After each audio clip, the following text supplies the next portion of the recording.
Welcome to Stuff You Should Know, a production of iHeartRadio.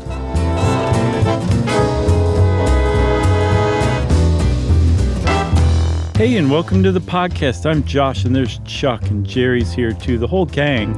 And this makes this an official episode of Stuff You Should Know.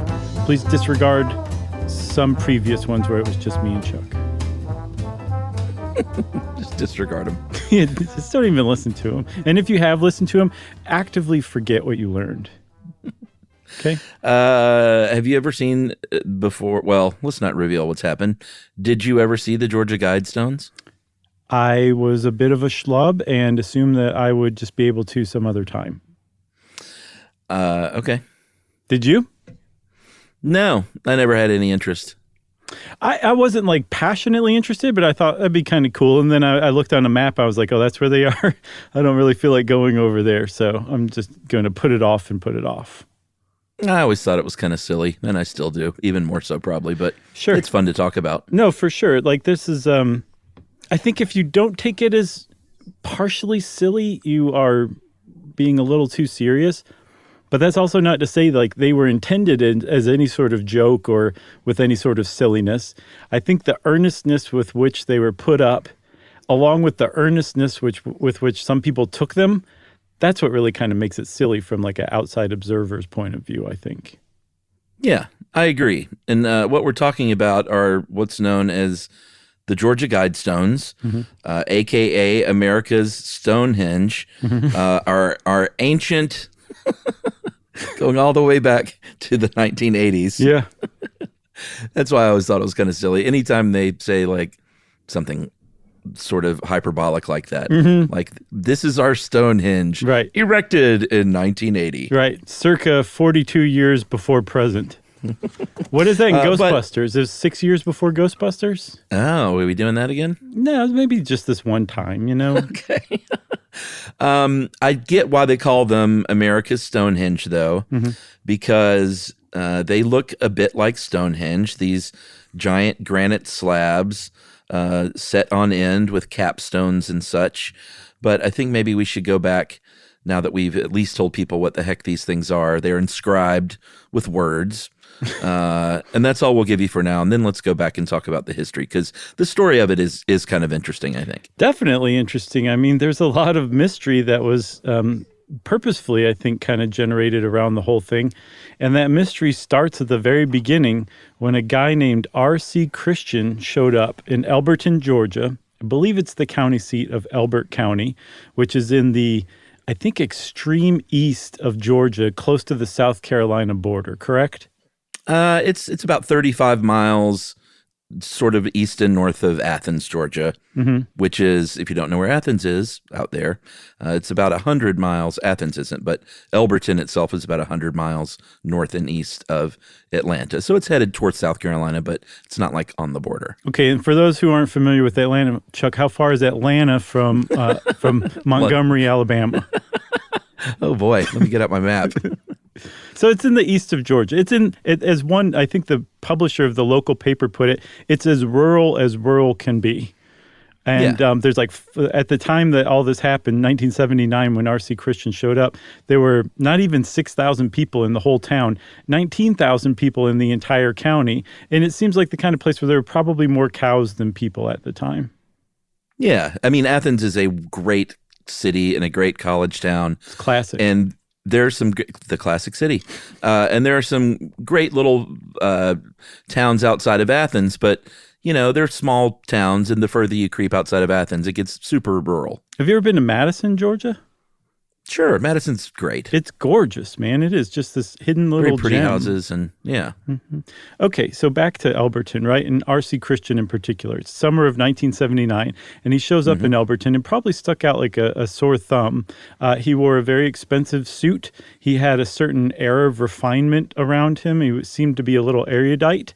And he showed up, he presented himself at the offices of Elberton Granite Finishing Company. And we should tell you a little bit about Elbert County and Elberton in particular. They consider themselves the granite capital of the world, and they make a pretty good case. They are apparently sitting on some of the finest granite in the world. So fine. In like 50 different quarries in the area. So if you wanted to get something done in granite, say like America's Stonehenge, this is where you would logically show up. And RC Christian did show up, and he talked to the president of Elberton Granite Finishing Company, Joe Fendley, who welcomed him with open arms and got on board immediately. Yeah, I mean, I think Joe Findlay, as he probably should have been, was a little, well, he was two things. A, like you said, he was impressed with this sort of finely dressed, intelligent gentleman. But he was also, once he started to hear what this gentleman wanted, a little wary of him and thought, all right, this guy is a little weird to me here in Elberton, and maybe some kind of crackpot, because Mr. Christian, who we would find out that's a pseudonym, said, I represent a small group of loyal Americans, and I would like, on their behalf, to be the liaison to commission a massive structure built out of these huge granite stones that will be here for millions of years. Irony, upcoming. Just put a pin in that. And it for the purpose of guiding humanity after the apocalypse. And Finley was like, you sound a little strange to me in his head, but here's what I'll do. I'll do it for this price. And I don't know, I mean, he named a very expensive price, apparently a few times higher than anything he'd ever worked on. And I think it was probably in part because it was one of the bigger jobs he'd ever worked on. Yes. And there may have been a little city boy, country boy thing where he was like, oh, well, I can take this guy for some money. Yeah, apparently it was far and away the biggest project that that Elberton had ever seen. The next biggest project was the town's bicentennial memorial fountain that they put in the middle of town, which is nothing to sneeze at, but compared to these Georgia Guidestone projects, it's Lilliputian. Compared to the Georgia Guidestones, it is you could sneeze all over it. So it was a big project. So it was smart that he was like, I need a lot of money for this, because he ended up needing a lot of money for it. But I get the impression that he made out pretty well too. Yeah. So Finley of the Rock Quarry said, go see my buddy Wyatt Martin. He's the president of the local bank here, the Granite City Bank, and go talk to him about how we can finance this thing. And Finley called ahead apparently and told Martin, like, this guy coming over is a little kooky, but you ought to see the suit. Just wait till you smell the guy. So fine, and he's so intelligent. And Martin apparently was also impressed with the guy as well.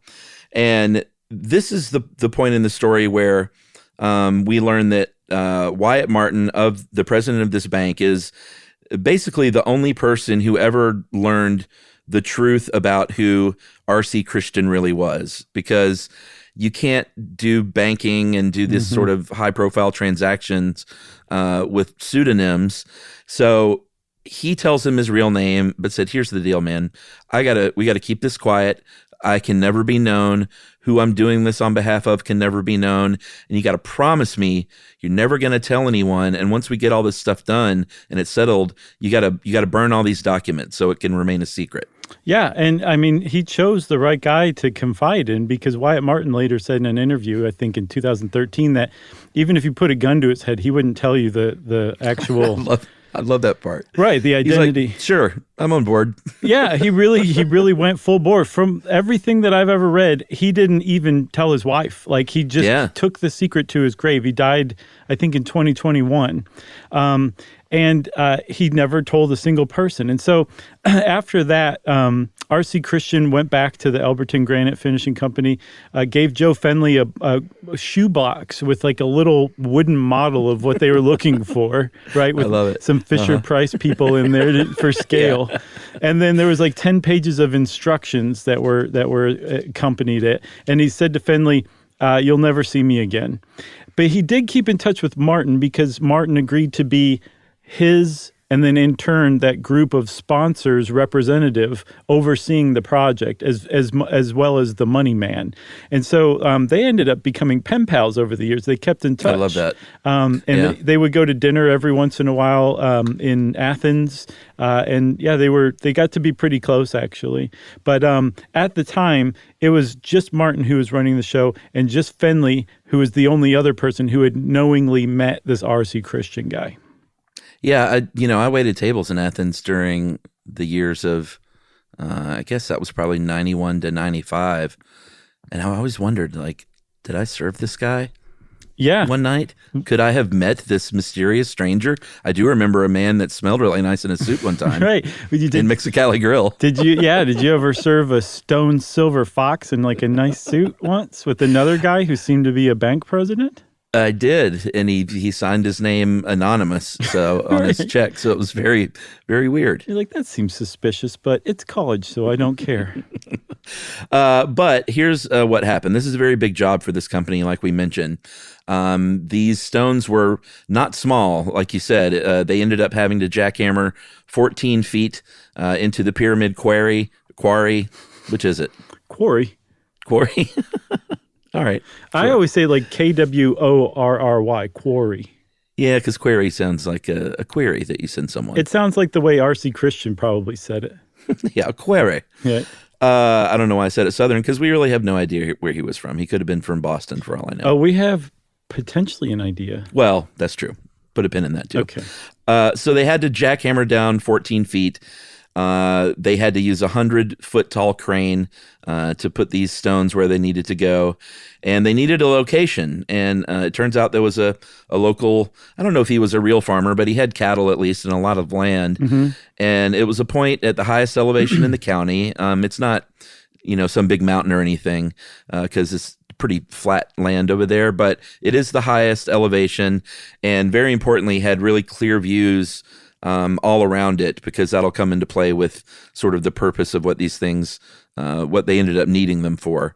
And so we got 5 acres for $5,000 and said, here, you and your family forevermore can still graze your cattle here. I just want to put these Guidestones up. Yeah. And I think the guy he bought it from, his name was Mullinax, and he wasn't just a straight up farmer. He was a contractor. And part of the deal was his company got to build the base that the whole thing was put on, just to sweeten the pot. Mullinaxes. Yeah, there's like a Mullinax Ford. I'm like, there's no way they're not related somehow. I don't know. I went to school with some Mullinaxes. You never know. Well, look them up, Chuck, on Facebook. Friend them and get to the bottom of this mystery. I'm not on Facebook. I'll have to send a letter via carrier pigeon like I used to. There's one other thing I just want to point out real quick. Like we said that this project was the biggest that this county had ever undertaken. And it served as like a point of civic pride from like that point on. Like no matter how anybody in town felt about the Guidestones themselves, they were probably prideful about the amazing job that this county, the workers in this county came together to produce when they were called upon to do so. That was definitely part of it, because it was a huge, massive undertaking. And also, not only do you have like hats off to the people of Elbert County for having done this, think about people who used to quarry stuff, like the people who made Stonehenge, without like 100-foot cranes and jackhammers to go 14 feet into the ground. Like that, it's just mind-boggling when you think of it like that too. Absolutely. And as far as Elbert County goes, they got a genuine tourist attraction, which they didn't have before. Right. And so this was sort of one of the reasons, apparently, that Christian picked this spot, because he kind of figured, and was right, that they would be prideful and kind of take care of it. Apparently, he had some ancestors that were from the region too. But he also said, our wish is that maybe one day the people of Elbert County will come together, or maybe just conservationists in general, and do some more big stone rings around this thing. Right. That never happened. He never got that wish. But like you said, they did take very good care of it. Yeah, and like for a while, he helped establish that by transferring the rights to that land over to the people of Elbert County, so that was like they would have even more pride in it because they owned it. It was public land from that point on. Should we take a break? Yeah, let's take a break, and we'll talk about the monument, right? Yeah, and it's about to get a little sinister right after this. Stop. You know. Stop. You should know.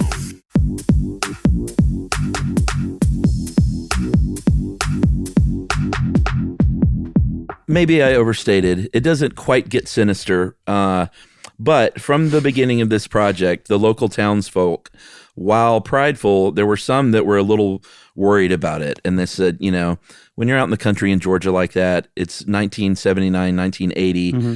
Like, what do you mean you're going to build this big monument? This sounds to me like, the occult or the work of the devil or something. And there was a sandblaster that worked on the job named Charlie Clamp, who will come up a little bit later. But he, for one, said that when he was working on carving these characters in the stone, that he heard strange music and disjointed voices. And, once these things were up, apparently some Wiccans and some pagans did come out and do like some dancing and chanting every now and then, which I'm sure was very harmless, but would spook the locals. Oh, yeah. I mean, good Lord. Yeah. Like, I think it happened almost immediately. Like, this thing went up in March of 80. I think like the Atlanta pagan community had adopted it by 1981. Probably and they're so. like, public land, what are you going to do?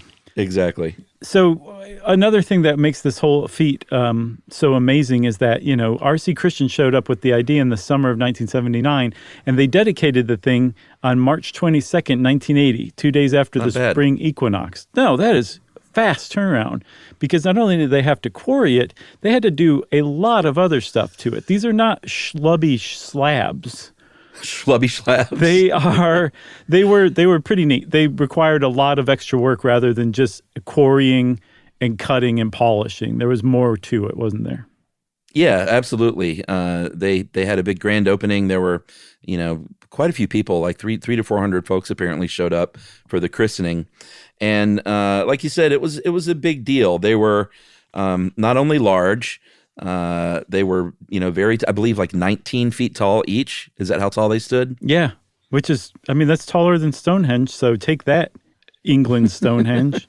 Take that, ancient peoples. So 19 feet tall. They weighed about close to 120 tons. Yeah. And like we mentioned earlier, 4,000 sandblasted letters and characters about 4 inches high apiece that we'll get to what these all said. But there are also some cool astrological features, right? Yeah. So Fendley went to the University of Georgia and said, I need an astronomer because I'm being asked to do some stuff that I do not know how to do. And the Guidestones were considered a clock, calendar, and compass, all kind of ingeniously built into one, because you've got those 4 slabs that were arranged in an X, like you said. There's a center stone known as the gnomon stone. And then on top of it all is a capstone, a square capstone that covered the gnomon and parts of all 4 of the other slabs that radiated out from the gnomon. And so they had, you could tell what day of the year it was and that it was noon. You could see the summer solstice, and I believe the winter solstice as well. Like the X's were the X, or the edges of the X were positioned so that it followed the sun or the moon's migration, annual migration across the sky. There was a lot going on that like the average person, including Fendley, could not just guess at. It needed to be really precise. Yeah, absolutely. They're cutting these holes basically in these little slots all around this thing to where you can peek through and see those sunrises and things during the solstice of winter and summer. You can look through one hole and look at the North Star. So, like you said, it's super exact. There was a plaque on site that listed RC Christian as the author of these words, and it said, "A small group of Americans who seek the age of reason," and then basically says there's like a time capsule here. Here's where the time capsule is. And they left this central message that said, "Let these be guidestones to an age of reason." And that was in Egyptian hieroglyphics, Babylonian cuneiform, classical Greek, and Sanskrit. And then it listed, and we're going to read these out, but it listed 10 guides in 8 different languages, Arabic, Chinese, Hebrew, English, Russian, Hindi, Spanish, and Swahili. Yeah, and so each side of those 4 slabs that radiated from the gnomon, the center stone, had a language. So all 4 had 2 languages on each side, right? And in English, these were what these rules or guidelines or guides, however you want to call them, that were inscribed on the stone, what they said. The first one, Chuck, was maintain humanity under 500 million in perpetual balance with nature. Ew. Here's another one. If you don't like that one, you're not going to like this one either. Guide reproduction wisely, improving fitness and diversity. Yeah, problematic. Okay, well, how about this one? You're going to love this. Unite humanity with a living new language. Could be problematic unless we're talking. What was that one language we did it on years ago? Esperanto. Esperanto. Did we do one on? I think we did a video on it. I don't think we ever did. Was that video? Did we do? Yeah, it gets confusing once you get back to 2011, 12, that kind of thing. We were all confused. Shall I go on, or you want to take over? No, go ahead. This is fun. Okay. The next one says, rule passion, faith, tradition, and all things with tempered reason. Down with that. Protect, down meaning like you're down with it, or down, the opposite No, of I'm up down with with it. I see. No, that sounds great. Up with that. I'm down with that. Protect people and nations with fair laws and just courts. Sure. Who wouldn't? Let all nations rule internally, resolving external disputes in a world court. That sounds a little creepy, potentially. The next one is something the libertarian and all of us can appreciate. Avoid petty laws and useless officials. Yeah. Love that one. Uh-huh. I wonder what that sounds like in Hindi.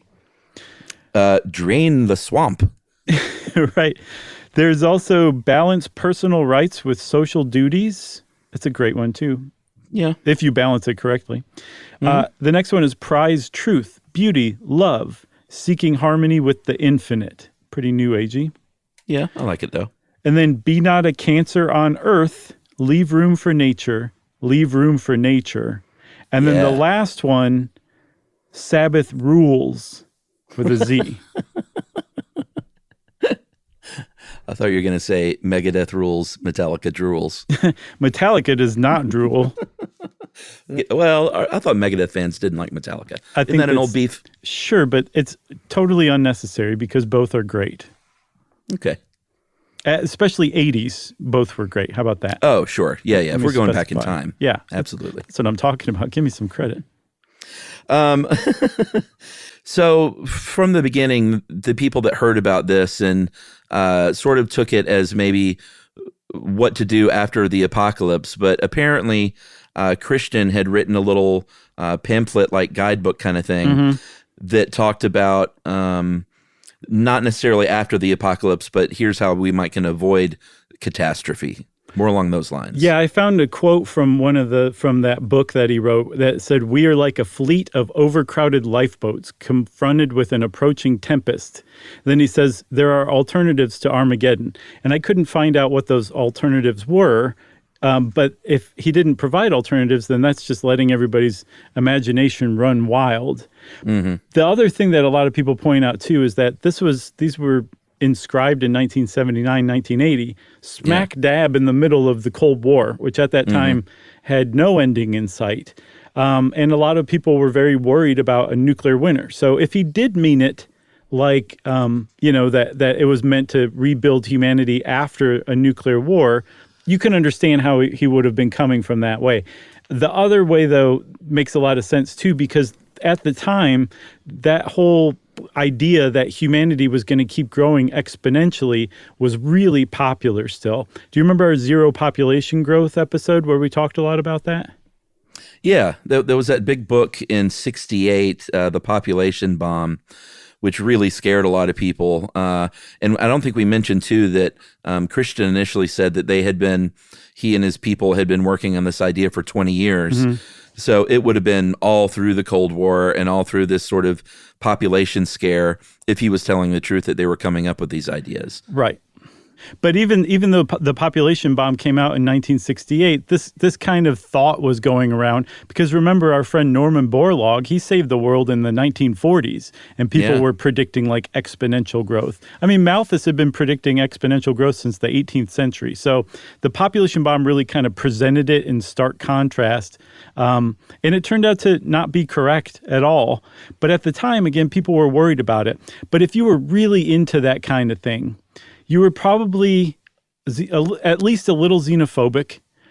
You were possibly outright racist, and your concerns were not about how fast America's population was growing. You were probably concerned about how fast Bangladesh's population was growing, right, or how fast some sub-Saharan African nations' populations were growing. And ultimately, you might not have said it, what that meant for the white race and the white race's access to all the resources we need to keep being happy. Yeah, and you'll see this pop up a little bit throughout this, that some of these notions were possibly guided by white supremacy or xenophobia. At least, it sort of danced around those fringes, not the least of which was that first, limit the world population to 500 million. There were close to 4.5 billion people on the planet in 1980. So that's a pretty drastic reduction. That's an 88% reduction.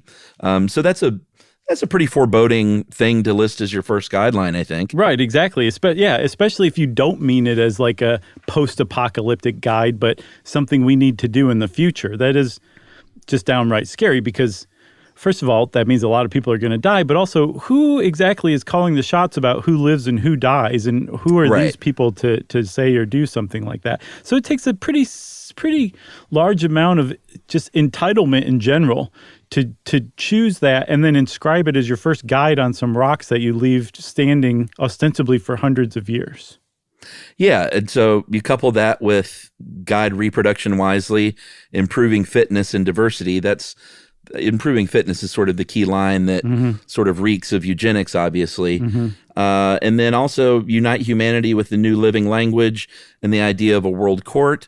All these things are sort of ideas that have been bandied about on the fringes of the internet and conspiracy-minded sites about the New World Order and things like that. And we're not going to dive too deep into that world, but suffice to say that these are the kind of alarm bells that are going off when certain people read the Georgia Guidestones. Yeah, because I couldn't find out who originally interpreted as such, but the Book of Revelations apparently has been interpreted to talk about a world government and be wary of a world government because that's the Antichrist who's going to be leading it, and they will lead the world into darkness and the final fight with God and all that stuff. So if you read the quotes, you're like, I don't quite know how you got here, but there's a lot of people who subscribe to that. Right. So when they were talking about world courts, that really kind of raised the antenna of some fundamentalists and fringe Christians.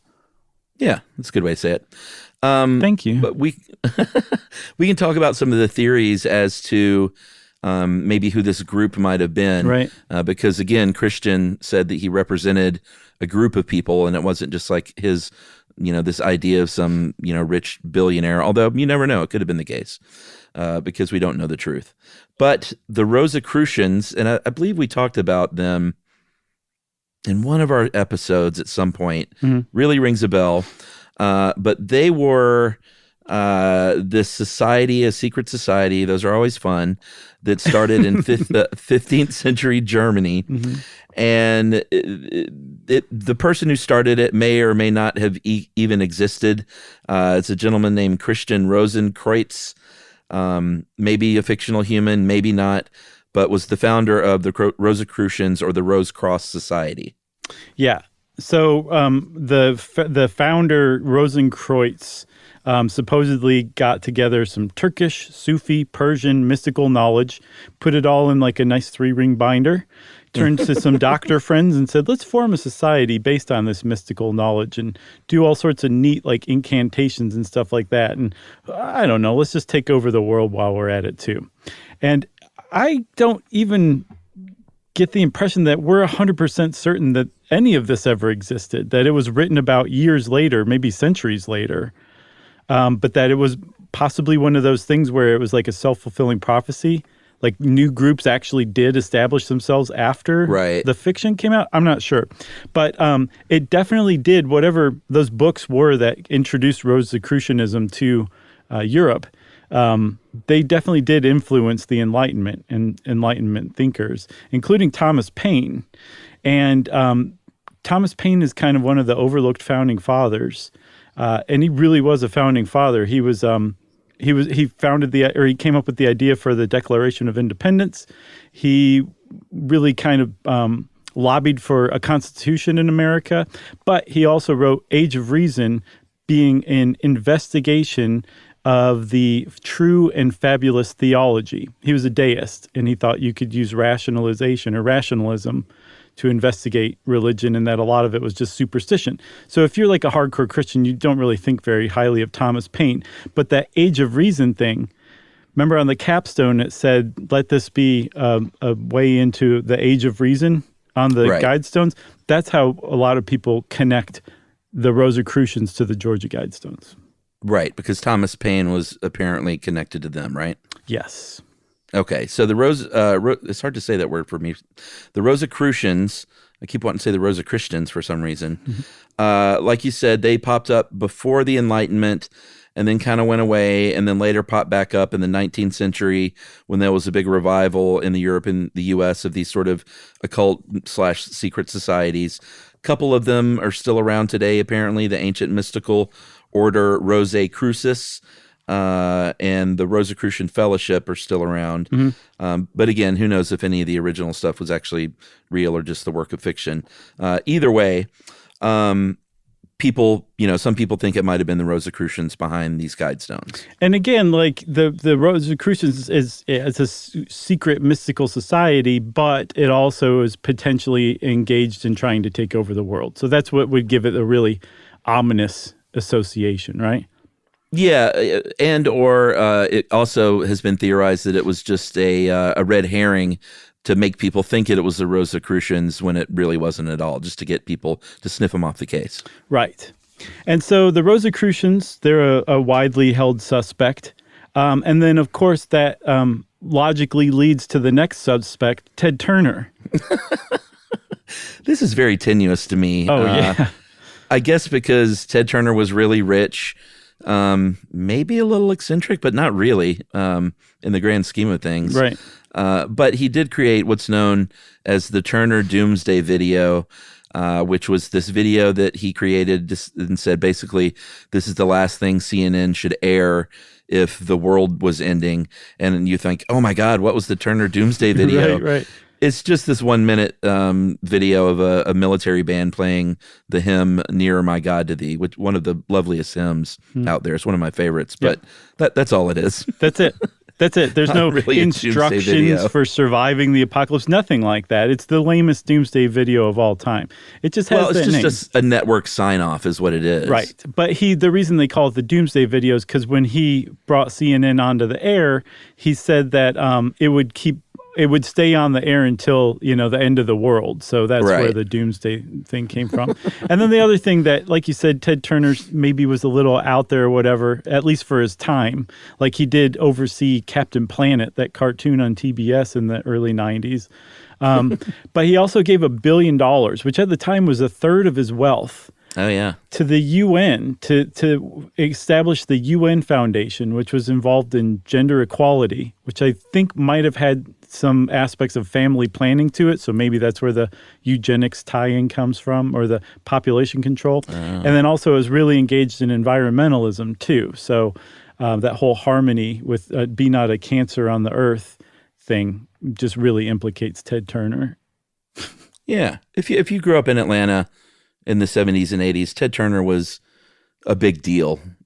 It was a name you heard a lot. He owned the Braves.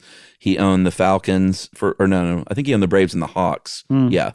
For a long time, and was our sort of most famous dude in town. And I remember seeing him at a Willie Nelson concert at Chastain. Like, it was a while ago, but it wasn't way back then. It was in the probably early 2000s. And I got a real kick out of it. I was like, I'd never seen him out in Atlanta before. I was like, holy cow, there's Ted Turner. Was he with Jane Fonda? I tipped my scotch to you. No, he was with a couple of younger women. He's with a couple of younger ladies, but I think they were, I think they might have been family members or something, is what someone told me. I don't think he was like out foxtrotting with a couple of young girls. He was no stone silver fox like RC Christian. Oh, sure he was. You kidding me? No, he was a handsome man. But the upshot of Ted Turner's involvement as one of the suspects is basically strictly because of his proximity to Elberton. That's it. Yeah. That is it. If Ted Turner was a billionaire in Kansas, his name would have nothing to do with this whatsoever. Yeah. So that makes him a very lame suspect. I think we're going to say suspect denied. Right. We need a little sound effect there. We do. If Jerry listened to these episodes, then we might actually get that. I know. It's going to be great, though, because we're going to say all this and it's going to pass by silently. All right. So who else? We could talk about some religious gobbledygook, because From the beginning, there were Christians nearby that said this is the work of the devil, and this is like satanic occultist stuff. There was a Christian minister named Reagan R. Davis who visited in 2000 to the Guidestones and said, these are the 10 commandments of the Antichrist, and this is a culling of the human population by the anti-Christians, is basically what we're looking at. Right. And then, of course, all kinds of right-wing conspiracy crackpots get involved and start calling them, Satan-based or Luciferian secret societies, and the New World Order is coming, and all of that fun stuff that exists on the fringe right. Yeah, and so, I mean, there's some holes in those theories that this is the New World Order headed by the elite who are actually following the Antichrist, who is being powered by Lucifer himself. Yeah. Mm-hmm. Where are the holes? Right. The holes are that this monument, it was impressive, right? It was a neat feat, especially for the people of Elberton, but it objectively pales in comparison to even the ruins of Stonehenge. This is the best that the Luciferian elite of the New World Order, right? The richest of the rich, the most powerful of the powerful. This is the best they could do. Elberton. And they put it in Elberton, Georgia. Yeah. And there's just the one.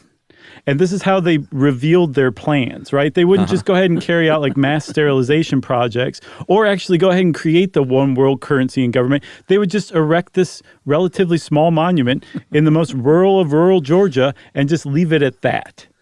Yeah, and wait decades for the news to trickle out from the Elberton County Times to the Elberton 6 o'clock news, and then the Atlanta 6 o'clock news, and so on and so on until it takes over the world. Yes. So, and I saw it like put as like that really it was the New World Order like having a laugh by making it just so blatant, and it's just even more ridiculous. Like, when I was like, we should do one on the Georgia Guidestones, it didn't even occur to me that it was going to take us down the path of conspiracy theorists.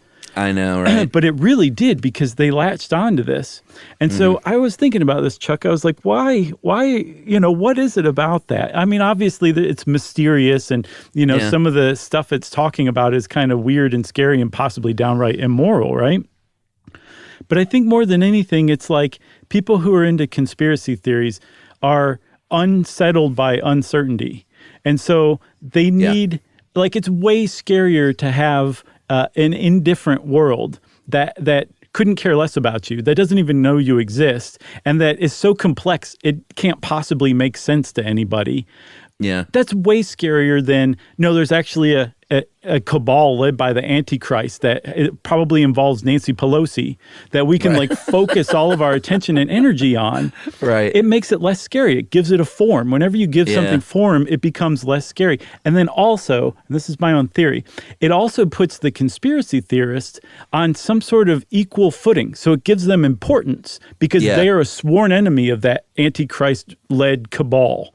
And so they're important as well. So I think for all of those reasons, that's why things like the Guidestones attract conspiracy theorists. And I think that's why conspiracy theorists exist in general. They're afraid of the world. They're afraid of the world. So they make it what seems to the rest of us like a far scarier place, because they can't accept that it's just not that way at all, that things just aren't that neat and tidy and black and white. They're basically all gray.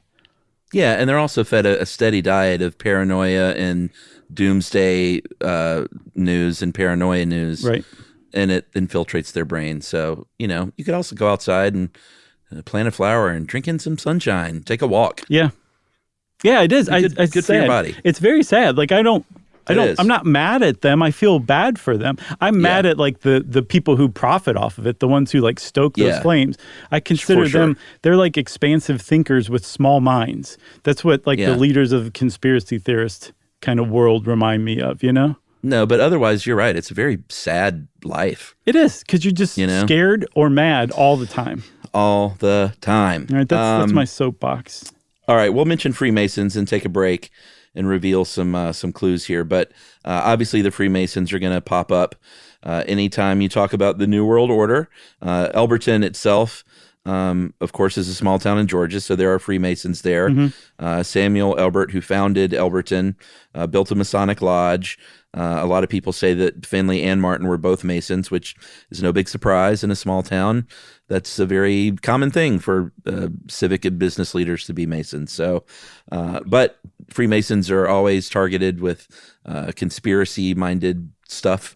So, of course, they were going to be mentioned as well. You can go listen to our episode on Masons that we did years and years ago. Many years. So let's take that break, and we'll come back and perhaps reveal the real identity of RC Christian right after this. Stop. You know. Stop. You should know.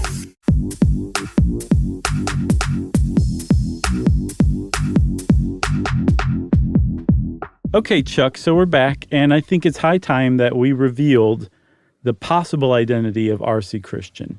And it is Ted Turner. Not nearly as earth-shaking as you'd think, because it's possible he was a crank from Iowa. Maybe. There's a documentary from about 7 years ago called Dark Clouds Over Elberton, The True Story of the Georgia Guidestones. It's a Christian documentary filmmaker named Christian Pinto. That's as Christian as it gets. Yeah, very much. And this filmmaker basically said there's a gentleman named Herbert Hensey Kirsten from Fort Dodge, Iowa. He was a doctor born in 1920, and he was outed as, and there's some pretty good little convincing clues here. Yeah, for sure. That this might have been the dude. So he was a Republican, check.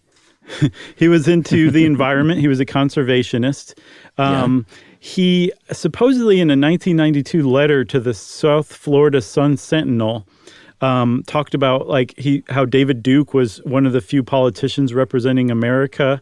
And the thing is, though, is he's saying David Duke is leading America. And remember, David Duke was the head of the Ku Klux Klan, who kind of supposedly disavowed the Klan and tried to run for public office many times in the 80s.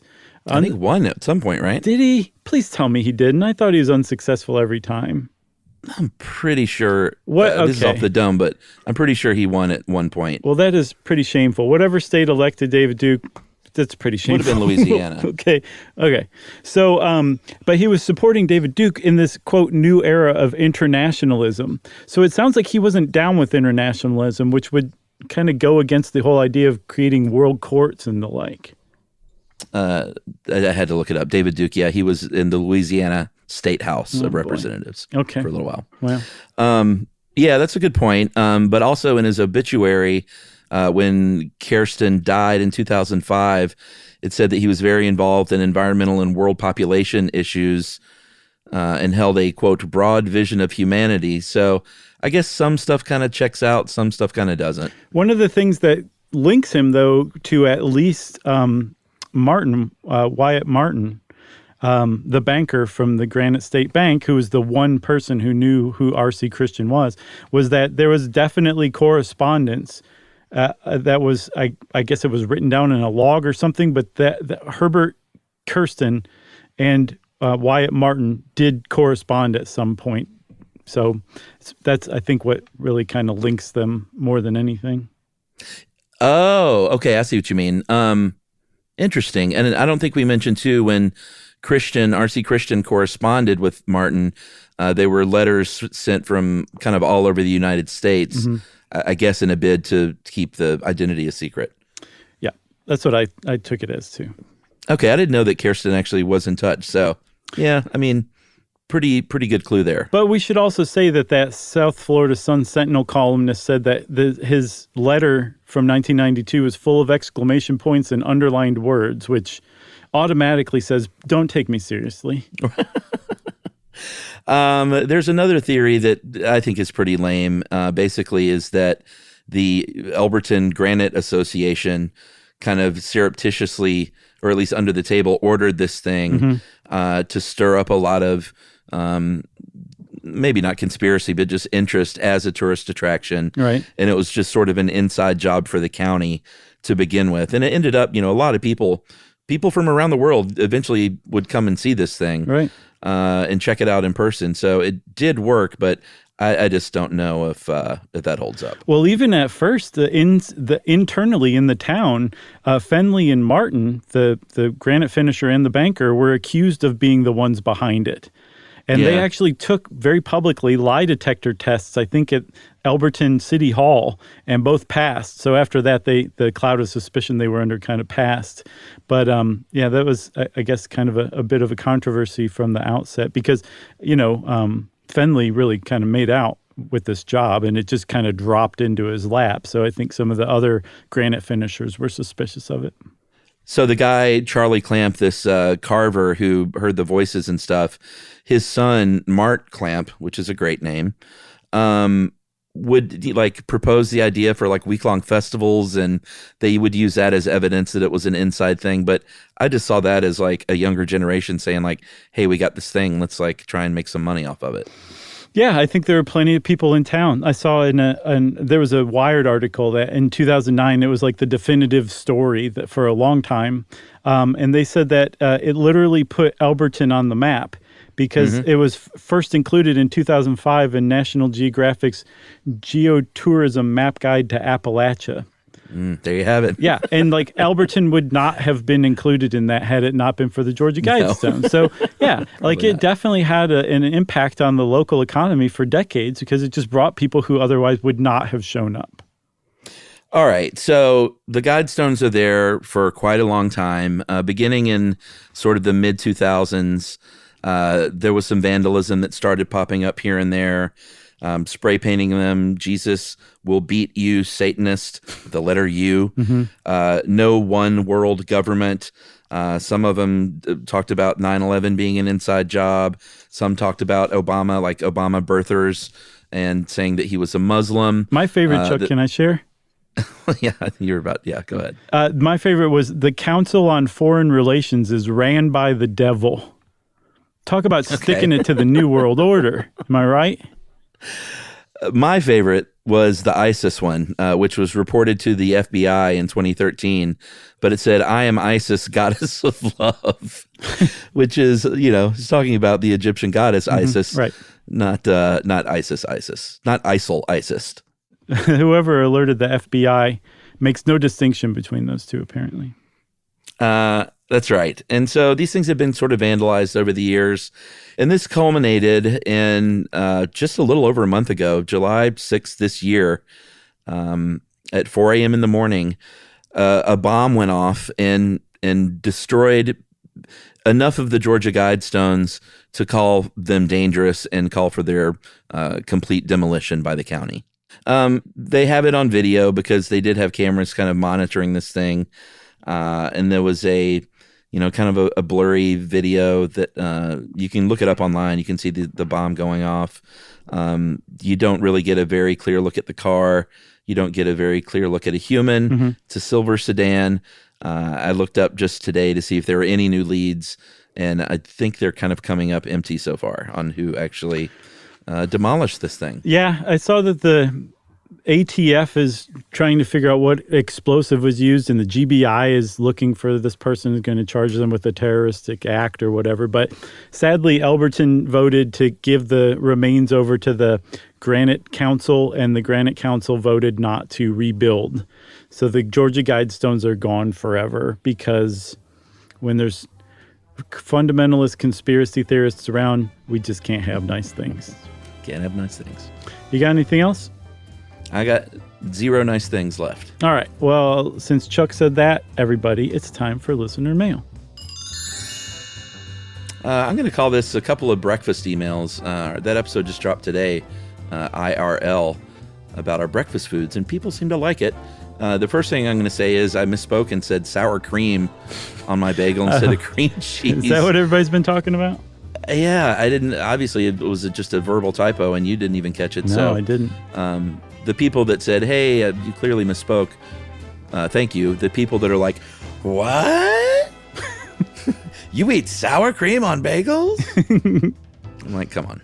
Come on. All right, so there's a couple of them. Hello, chaps. Really enjoyed your show about breakfast, but have you ever had a great British fry-up, a.k.a. a full English breakfast? It's basically a heart attack on a plate. Bacon, sausage, grilled tomatoes, baked beans, mushrooms, black pudding, toast and or fried bread, hash brown, patty style, and at least 2 fried eggs. The ultimate hangover cure and the greatest meal of all time. Washed down with copious cups of hot tea and complemented with HP brown sauce. That is from Donna K in the UK. And yeah, Donna, I've had that. I don't like the mushroom part, and I'm not really big on grilled tomatoes. What about the beans? Do you like the beans? I do. I love them. I'm down with all the Do rest. you really? Because, you see those beans and you're like, man, that's going to be loaded with brown sugar. And then you take a bite and you're like, oh. Nope. They're not like Georgia barbecue baked beans. They taste like Roger Daltrey.